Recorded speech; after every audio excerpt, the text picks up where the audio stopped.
નમસ્કાર મિત્રો, ગુજરાત જોબ ગુરુમાં તમારું હાર્દિક સ્વાગત છે. આજે આપણે ભારતની ભૂગોળ ઇન્ડિયન જ્યોગ્રાફીની ખૂબ જ અગત્યની માહિતી અને તેને યાદ રાખવાની શોર્ટકટ ટ્રિક્સ જોઈશું. તો ચાલો સૌથી પહેલા શરૂઆત કરીએ ભારતના સ્થાન અને વિસ્તારથી. સમજીએ કે આખી દુનિયાના નકશા પર આપણો દેશ બરાબર ક્યાં આવેલો છે અને એ કેટલો વિશાળ છે. જો આપણે પૃથ્વીના ગોળા પર જોઈએ તો ભારત ઉત્તર પૂર્વ ગોળાર્ધમાં આવેલું છે. એનું સ્થાન અક્ષાંશ અને રેખાંશની રીતે બહુ જ ખાસ છે.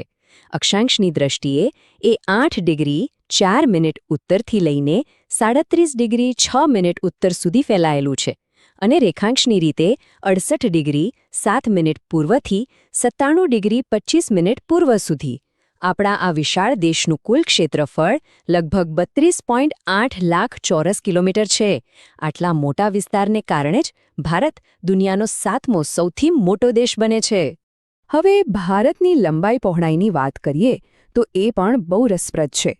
જો આપણે ઉત્તરમાં છેક કાશ્મીરથી શરૂ કરીને દક્ષિણમાં કન્યાકુમારી સુધીનું અંતર માપીએ તો એ થાય છે 3214 કિલોમીટર. અને એ જ રીતે પૂર્વમાં અરુણાચલ પ્રદેશથી પશ્ચિમમાં ગુજરાત સુધીની પહોળાઈ માપીએ તો એ 2933 કિલોમીટર છે. આનો મતલબ એ થયો કે દેશની લંબાઈ એની પહોળાઈ કરતાં થોડીક વધારે છે અને આના કારણે જ એનો આકાર લગભગ ચતુષ્કોણીય જેવો દેખાય છે. ચાલો હવે વાત કરીએ ભારતના 4 ખૂણાઓની, એટલે કે દેશના સૌથી ઉત્તર, દક્ષિણ, પૂર્વ અને પશ્ચિમમાં આવેલા બિંદુઓની. આટલા મોટા અંતરને કારણે જ દેશના સમયમાં પણ એક મોટો ફેરફાર જોવા મળે છે. તો ભારતનું સૌથી ઉત્તરીય બિંદુ એટલે કે નોર્ધન મોસ્ટ પોઈન્ટ છે ઇન્દિરા કોલ, જે લદ્દાખમાં આવેલું છે.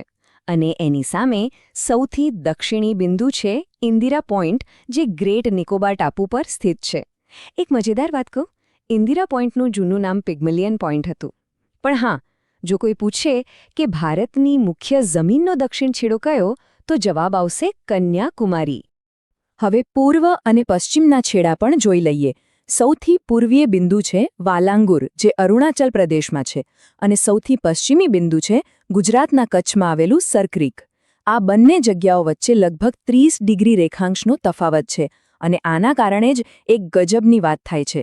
જ્યારે અરુણાચલ પ્રદેશમાં સૂરજ ઉગી જાય છે ત્યારે ગુજરાતમાં હજુ 2 કલાકની વાર હોય છે. છે ને કમાલ? હવે આ 2 કલાકના સમયના તફાવતથી તો કેટલું બધું કન્ફ્યુઝન થાય, બરાબર ને? તો આ સમસ્યાને ઉકેલવા માટે ભારતે પોતાની એક પ્રમાણ સમયરેખા નક્કી કરી છે, જેને આપણે IST કહીએ છીએ. આ એક કાલ્પનિક રેખા છે જે 82.5 ડિગ્રી પૂર્વ રેખાંશ પર આવેલી છે અને ઉત્તર પ્રદેશના મિર્ઝાપુર પાસેથી પસાર થાય છે. આ રેખા આપણા દેશના કુલ 5 રાજ્યોમાંથી પસાર થાય છે અને એને યાદ રાખવાની એક મસ્ત મજાની ટ્રીક પણ છે. અને એ ટ્રીક છે UM-CHO-A. એકદમ સિમ્પલ. ચાલો એને સમજીએ.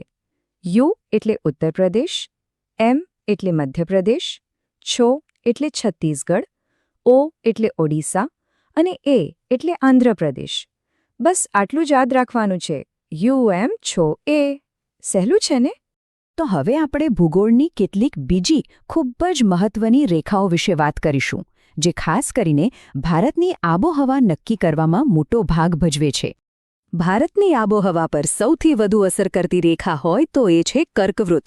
આ રેખા 23.5 ડિગ્રી ઉત્તર અક્ષાંશ પર છે અને દેશના લગભગ બરાબર વચ્ચેથી પસાર થાય છે, કુલ 8 રાજ્યોમાંથી. અને હા, એક સવાલ જે વારંવાર પૂછાય છે, કઈ નદી કર્કવૃતને 2 વાર ઓળંગે છે?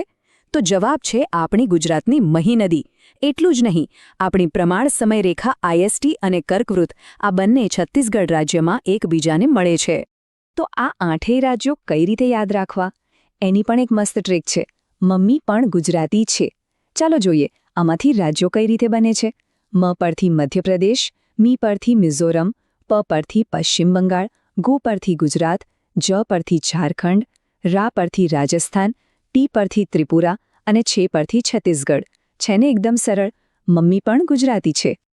આપણે વારંવાર અક્ષાંશ રેખાંશ બોલીએ છીએ, તો ફટાફટ સમજી લઈએ કે એ છે શું.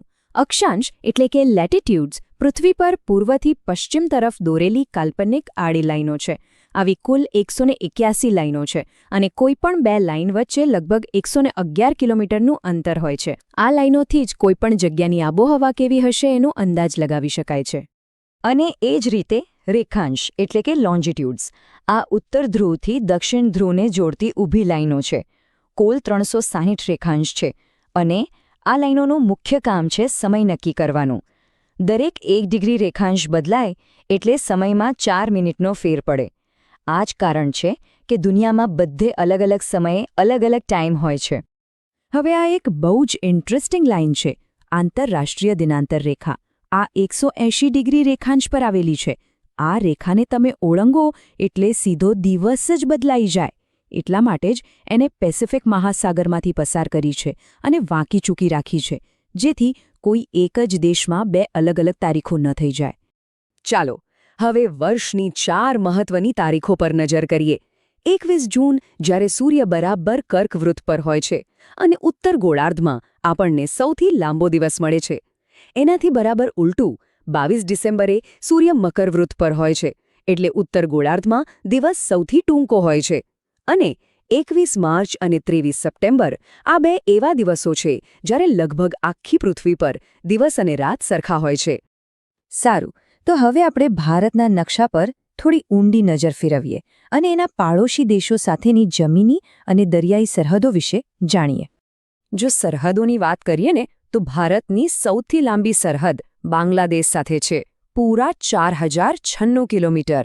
આ સરહદને રેડ ક્લિફ લાઇન પણ કહેવાય છે અને અહીં બીએસએફના જવાનો આપણી રક્ષા કરે છે.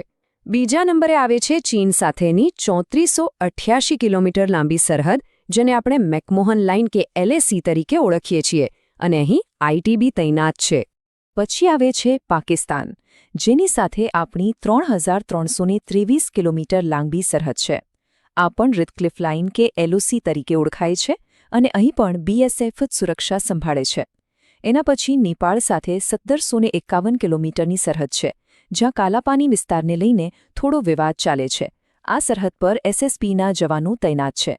બીજા પાડોશી દેશોમાં મ્યાનમાર સાથે 1643 કિલોમીટર અને ભૂટાન સાથે 699 કિલોમીટરની સરહદ છે. અને છેલ્લે સૌથી ટૂંકી જમીની સરહદ એ છે અફઘાનિસ્તાન સાથે, માત્ર 106 કિલોમીટર લાંબી. આ સરહદને ડ્યુરેન્ડ રેખા કહેવાય છે અને એ અત્યારે પીઓકે વિસ્તારમાં આવેલી છે. જમીન સરહદો તો જોઈ લીધી, હવે જરા દરિયા બાજુ નજર કરીએ. ભારતનો દરિયા કિનારો પણ કંઈ નાનો સૂનો નથી. જો આપણે આંદામાન નિકોબાર અને લક્ષદ્વીપ જેવા ટાપુઓને પણ ગણી લઈએ તો કુલ દરિયા કિનારો 7516.6 કિલોમીટર લાંબો છે. એમાંથી મુખ્ય જમીનનો કિનારો 6100 કિલોમીટર છે. અને આપણા માટે ગર્વની વાત એ છે કે દેશમાં સૌથી લાંબો દરિયા કિનારો 1600 કિલોમીટર આપણું ગુજરાત ધરાવે છે, જ્યારે સૌથી ટૂંકો ગોવાનો છે. અને આપણો પાડોશી દેશ શ્રીલંકા એ પાલ્કની સમુદ્ર ધુનીથી ભારતથી અલગ પડે છે. ચાલો અત્યારે સુધી આપણે જે કંઈ પણ શીખ્યા એનું એક ફટાફટ રિવિઝન કરી લઈએ. પરીક્ષા માટે આ બહુ જ કામ લાગશે, તો ધ્યાનથી સાંભળજો. ફરીથી એકવાર આપણી શોર્ટકટ ટ્રિક્સ યાદ કરી લઈએ. પાડોશી દેશોને ક્રમમાં યાદ રાખવા માટે બચપન મેં MBA, કર્કવૃત્ત પરના 8 રાજ્યો માટે મમ્મી પણ ગુજરાતી છે, અને IST રેખા પરના 5 રાજ્યો માટે UM છો એ. બસ આ ટ્રિક્સ ગોખી લો એટલે અડધું કામ તો એમ જ થઈ ગયું. હવે કેટલાક સૌથી મહત્વના ફેક્ટ્સ ચાલો જોઈએ કેટલું યાદ રહ્યું. સૌથી મોટો જિલ્લો કચ્છ, સૌથી નાનો જિલ્લો માહે. કર્કવૃત્ત અને IST રેખા ક્યાં એકબીજાને મળે છે? છત્તીસગઢમાં. પૂર્વ અને પશ્ચિમ વચ્ચે સમયનો તફાવત કેટલો? લગભગ 2 કલાક. કઈ નદી કર્કવૃત્તને 2 વાર કાપે છે? મહી નદી. અને ભારતની કુલ દરિયાઈ સીમા કેટલી છે? 7516.6 કિલોમીટર. આટલું તો આવડવું જ જોઈએ. તો આ હતા ભારતની ભૂગોળના કેટલાક મુખ્ય મુદ્દાઓ.